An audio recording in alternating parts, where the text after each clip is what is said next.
Miss Universe 2015 Pia Wurtzbach, nagbago na daw ang hitsura, nagparetoke nga ba?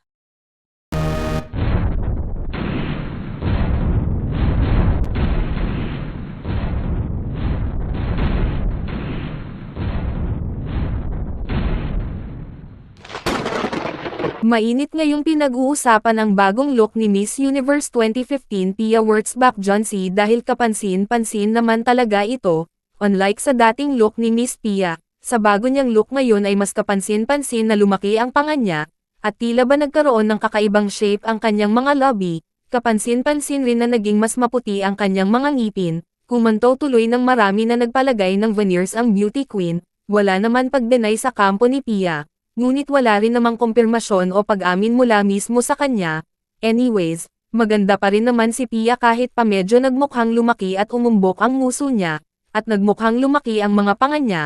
Ang veneers naman ay di panghabang buhay dahil gaya ng brace, isinasaayos lanang din nito ang tooth alignment, at pag okay na, aalisin na.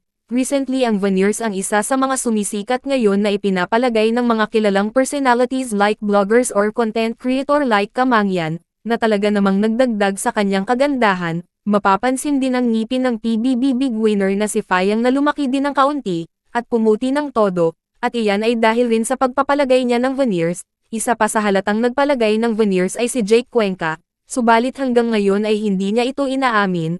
Well, buhay nila yan, at pera naman nila ang ginagastos dito so bahala sila kung saan nila ito gamitin. As long as wala silang sasaktang tao ay wala naman sigurong masama na magpalagay nito. Anong masasabi mo rito? Please comment down below, please like and subscribe. Thank you.